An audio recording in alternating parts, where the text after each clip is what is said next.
Salut, c'est qui a tout lu.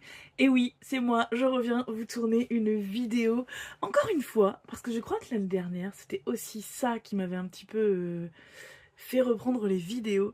C'est Lucie a lu qui me motive à vous filmer quelque chose. Elle a sorti la semaine dernière sa vidéo de présentation du challenge de la pile à lire ultime. Donc, le principe du challenge, c'est si dans l'année, il y a des livres que vous aviez mis dans votre pile à lire, des livres que vous vouliez absolument lire avant 2026 et que vous n'avez toujours pas lu, vous les mettez dans votre pile à lire ultime pour les lire avant 2026, quoi. C'est ce que je viens de vous dire. Donc je vous mets le lien vers la vidéo de Lucie. Elle le fait avec des catégories. Voilà, vous avez des catégories que vous pouvez respecter. Moi, je ne vais rien respecter de tout ça. Moi, ce que je vais faire pour ma pile à lire ultime, je vais finir de lire, enfin en tout cas c'est ce que je vais essayer de faire. Je vais essayer de lire... Attendez, je recommence ma phrase. Si vous vous souvenez, je vous ai présenté un challenge dont vous êtes le héros. C'est comme ça que je l'avais appelé. Je vous mets le lien vers ma vidéo également. Et donc, pour ce challenge, il y avait une liste de livres à lire pour réussir à intégrer l'Académie de magie, des livres à lire pour avoir son arme, son personnage, son background, etc. Et il y avait aussi, du coup, attendez, je vais vous montrer la carte, un petit chemin avec des choix multiples, et suivant les choix, il y avait aussi des livres à lire. Il y avait un livre à lire par mois. Je me suis arrêtée au mois de mars, je crois, peut-être avril. On va reprendre, on va regarder. Et donc, j'ai envie de finir ça, voilà. Donc, j'ai pas compté combien ça faisait de livres, une petite dizaine je crois, donc je suis pas sûre que je vais réussir à lire tout ça. J'ai mis que des titres assez courts qui me font très envie, qui m'ont l'air assez rapides à lire pour tenter de lire ça. J'ai eu un gros passage à vide, où si vous me suivez sur Instagram, je pense que vous l'avez vu, où vraiment ça a été difficile pour moi de lire ces derniers mois. Et là, je me remets enfin à lire parce que je commence à être bien organisée à la librairie. Alors oui, c'est beaucoup de temps, c'est beaucoup de fatigue, c'est beaucoup d'organisation, beaucoup de charge mentale, mais je commence à m'organiser, ça commence à prendre un peu son rythme de croisière, on va dire, même si là on arrive décembre, la grosse période de Noël. Mais en tout cas, moi, j'arrive à m'octroyer un petit peu de temps pour moi et donc du temps de lecture. Et donc, j'ai envie de tenter ce petit challenge pour avancer dans des lectures. Tous les livres me font très envie, sauf peut-être le premier. Mais les autres me font vraiment très envie. Donc, je suis très impatiente de commencer ça. Ils étaient posés sur mon lit depuis ce midi, parce que je suis allée à la cave fouiller dans mes cartons. Et ils étaient posés sur mon lit depuis ce midi et je passe à côté, je les vois et en fait j'ai qu'une envie, c'est de lire. Et c'est me mettre dedans et dévorer cette pile à lire. C'est beaucoup de reliques, donc beaucoup de choses qui sont dans ma pile à lire depuis longtemps et que j'ai envie de lire, que j'ai envie de sortir. Donc ouais, je sais pas, là je suis vraiment dans une frénésie où j'ai envie de lire. Peut-être que dans 2 jours je vais recommencer à rien lire, mais là j'ai envie. En plus il y a une semaine à 1000 cette semaine. Donc voilà, j'ai pas lu une page aujourd'hui, mais il y a une semaine à 1000. Donc je vais commencer ça. Bref, je finis cette intro et je commence à vous présenter les livres. Tout d'abord, j'ai quasiment tout lu pour entrer à l'Académie de magie. J'ai lu mon arme, j'ai lu un livre pour valider l'endroit d'où je viens, j'ai lu un livre pour valider ma race, mon équipement, etc. Mon pouvoir, qui est le pouvoir de voyager dans le temps. Voilà, tout ça j'ai lu. Mais il me manque un livre pour rentrer dans l'Académie de magie. Il faut que je le lise. Parce que sinon, comment je peux commencer mon enseignement magique? Donc le livre que je n'ai toujours pas lu, c'est 3 cœurs battant la nuit de Aurélien Mania. C'est une amie qui me l'a prêté. Elle me l'a prêté il y a plusieurs années. Et en fait, elle m'en avait prêté plusieurs. Il y en a un que j'ai déjà lu, qui était Les Optimistes de Rebecca Mackey, pour lequel j'ai eu un coup de cœur. Mais j'ai adoré ce livre, vraiment, j'ai adoré ce livre. Donc du coup, je suis intriguée de lire ça parce que je lui fais confiance maintenant. Je me dis, j'ai eu un tel coup de cœur pour le premier, si c'est pareil pour celui-là, ça va être incroyable. Donc là, ça se passe dans le futur, à Marseille, en juillet 2054. Il y a une guerre civile en France, et notamment autour des migrants. Et donc je pense que c'est post-apocalyptique en fait, je me rends pas trop compte. Mais donc du coup il y a des migrants qui cherchent à fuir.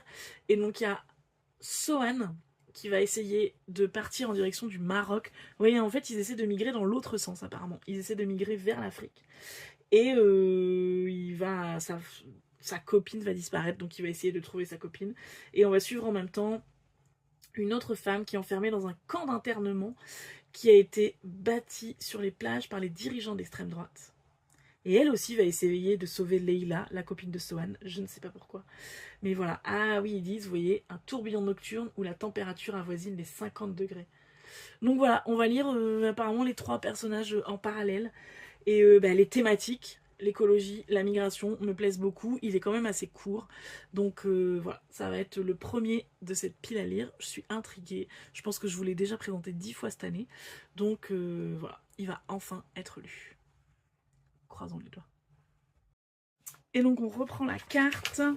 Donc j'étais partie d'ici, j'avais fait ça, et donc c'est ça, je m'étais arrêtée en avril, j'étais arrêtée au 4B.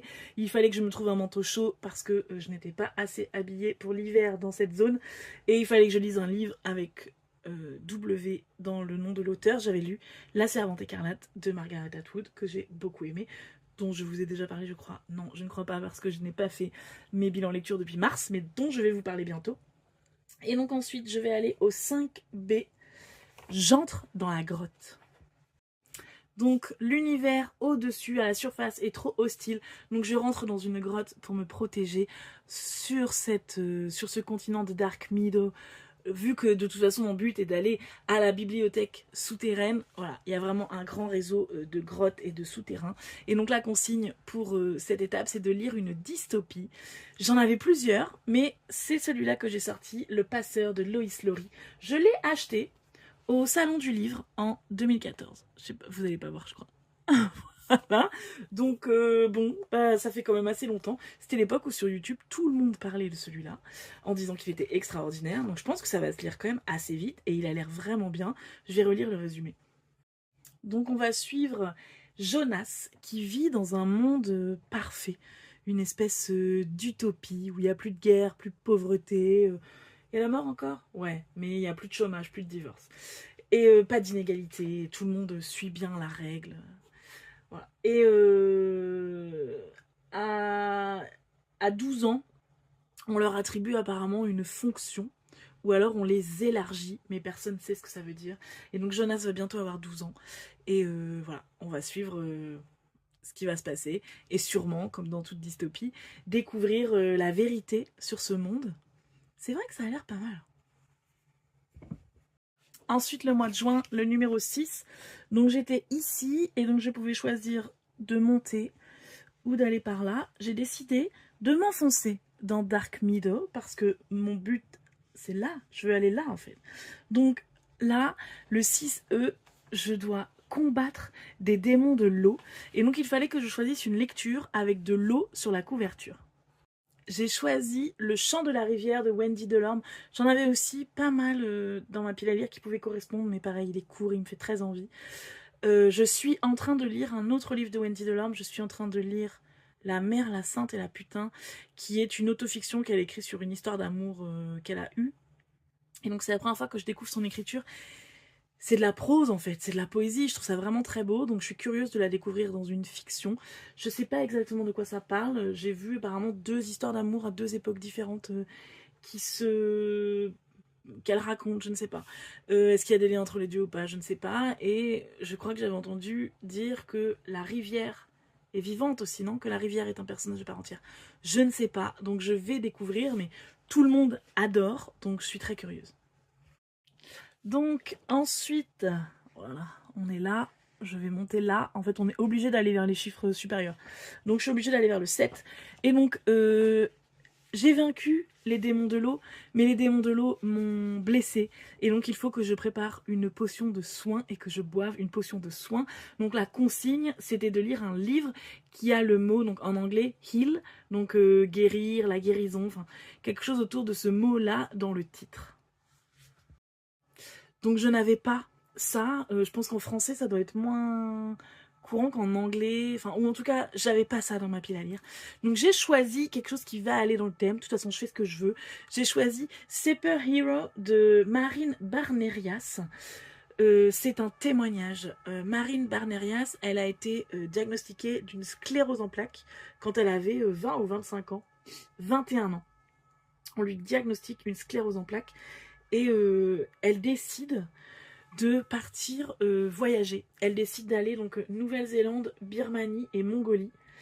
Et elle décide voilà, de pas suivre les protocoles de soins occidentaux, mais de partir. Donc elle va en Nouvelle-Zélande pour redécouvrir son corps, en Birmanie pour méditer, et en Mongolie pour faire le bilan. Et elle s'est guérie. Elle a été guérie, je ne sais pas, du coup, j'ai pas encore lu. Est-ce que c'est quelque chose de miraculeux? Moi, je crois pas trop. Ah, j'en sais rien, on verra. mais en tout cas, j'ai vu une interview d'elle où je crois que elle est guérie. Je ne sais pas. Écoutez, ça m'intrigue. En tout cas, tout ce que je sais, c'est que c'est quelqu'un qui me l'avait prêté, qui avait vraiment adoré. J'aime les témoignages. Voilà, je pense que c'est vraiment quelque chose, une de mes lectures préférées, les témoignages. Donc, je suis très intriguée de découvrir. Ça fait longtemps qu'on me l'a prêté, donc voilà, il est temps de sortir. Et voilà, donc il n'y a pas le mot guérir dans le titre, mais toute la lecture est autour de la guérison. Donc voilà, on verra bien. J'espère que c'est pas du genre kilomètre zéro que j'ai vraiment pas aimé. J'espère que c'est pas un truc que c'est vraiment un témoignage intéressant et pas un truc de développement personnel un peu mystique. On verra, mais au pire je l'abandonnerai et comme ça il sortira de ma pile à lire. On continue la carte. Donc j'étais là et on va monter ici. Et donc les ténèbres sont trop fortes, je ne vois plus rien, ça commence vraiment à m'attaquer et j'ai besoin de lumière. Donc je vais invoquer un sort de lumière et il faut que je lise un livre avec le mot lumière dans le titre. J'avais pas. Enfin avec le mot light, j'avais pas, mais du coup j'ai décidé de lire L'aube sera grandiose de Anne-Laure Bondou, parce que l'aube, pour moi, voilà, c'est le début du jour, c'était la nuit, c'était les ténèbres, et là, il y a l'aube qui arrive et la lumière qui se fait, donc pour moi, ça correspond parfaitement à la consigne. J'adore Anne-Laure Bondou, pourtant je n'ai lu qu'un livre d'elle, mais je sais pas, j'ai tellement aimé, j'avais lu, je sais plus, il doit être quelque part par là, je sais plus le titre, mais vraiment j'avais adoré. Et là, je crois que c'est un truc entre une fille et sa mère, non? C'est ça, c'est une mère qui emmène sa fille dans une cabane isolée au bord d'un lac et elles vont discuter ensemble, elles vont parler ensemble. Je crois que la mère va lui raconter sa vie, va lui révéler des choses, etc. Et voilà, je fais confiance à Anne-Laure Bondou pour son écriture. Je suis très impatiente de le découvrir. On va se retrouver ici, toujours dans les cavernes. Et alors là, je vais tomber sur de la glace, du givre très bizarre, qui a l'air d'être vivant. Donc je vais en récolter un peu pour l'étudier plus tard. Oui, je fais plus de pause, je me penche, vas-y, c'est pas grave. Et donc il faut que je lise un livre dont la couverture est bleu ciel. Et alors en plus, il y a du givre sur la couverture. Donc là, c'est vraiment parfait. J'ai choisi La main gauche de la nuit de Ursula K. Le Guin. Je sais pas comment on dit son nom, donc désolée si je me trompe, dites-moi en commentaire, ça m'intéresse. Ça fait partie avec avec Le Chant de la Rivière, des livres que j'ai achetés assez récemment, avec les petits crédits que j'avais eu en lisant des reliques de ma palle. Et donc je suis impatiente de le découvrir. Donc on est sur une planète glacée. Il n'y a ni homme ni femme, seulement des êtres humains qui sont des androgynes et qui peuvent changer de sexe comme ils le veulent. C'est pour ça que ça m'avait beaucoup intéressée. Déjà parce que j'ai jamais lu cette autrice, j'ai envie de la découvrir, mais aussi parce que j'ai adoré Le silence de la cité de Elisabeth von Harburg et que du coup la transidentité, la non-binarité, ben voilà, c'est un sujet qui m'intéresse beaucoup et que j'ai adoré lire sous la plume de Elisabeth von Harburg. Donc je suis très curieuse de voir ce que Ursula en fait. Maintenant, on va descendre vers le cœur de Dark Meadow. On va arriver ici. Et là, on est aux portes de la capitale de Dark Meadow. Et je rencontre les gardiens. Et il faut que je réussisse à les convaincre de me laisser entrer dans la cité. Et donc pour ça, il faut que je lise un premier roman.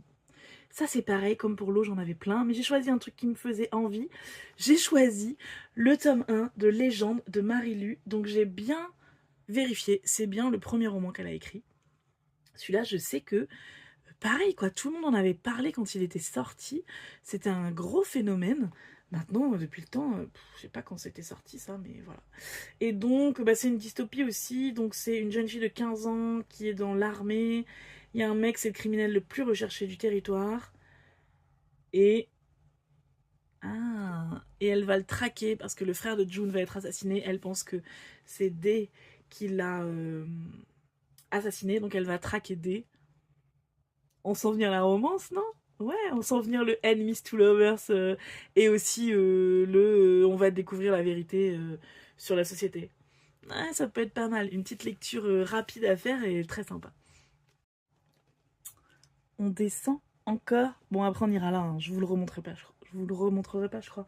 Mais voilà, on est presque arrivé à la bibliothèque. Et donc, pour pouvoir rentrer, il faut que je soudoie les gardiens et je dois leur donner un livre rare pour rentrer. S'il est assez rare, il sera ajouté aux collections de la bibliothèque et je pourrai rentrer. Donc la consigne, c'était de lire un livre avec moins de 3000 notes sur Goodreads ou d'autres applications de lecture, on va dire ça comme ça. J'ai choisi un autre témoignage. Ici, les femmes ne rêvent pas. Récit d'une évasion de Rana Ahmad. Sur Goodreads, il a 434 notes, je crois. En fait, il n'a jamais été traduit en anglais. Elle s'est enfuie de l'Iran, de l'Afghanistan. Attendez, je ne sais plus. De l'Arabie Saoudite. Oh là, bon. De l'Arabie Saoudite, où en tant que femme, c'est horrible de vivre. Je crois qu'en fait elle a 10 ans, et c'est ça, elle a 10 ans, ils veulent la marier, et donc elle décide de s'enfuir.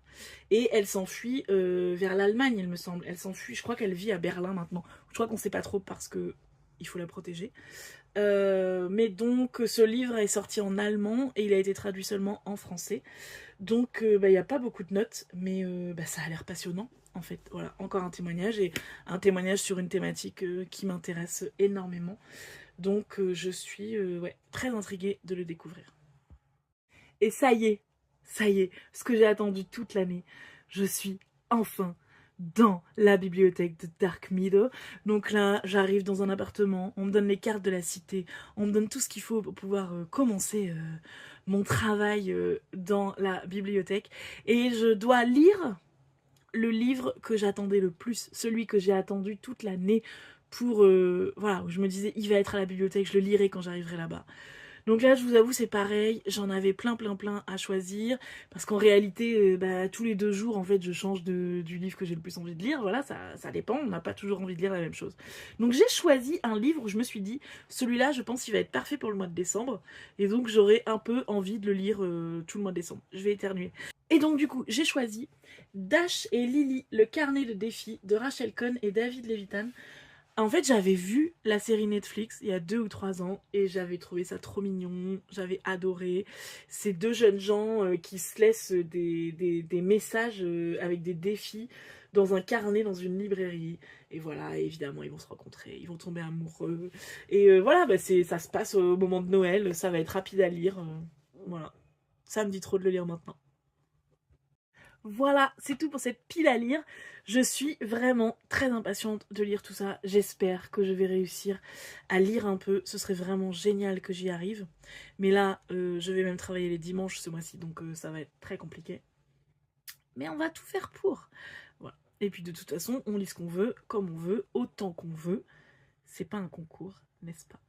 Je suis ravie de vous retrouver. J'ai commencé à faire le montage du vlog des travaux de la librairie.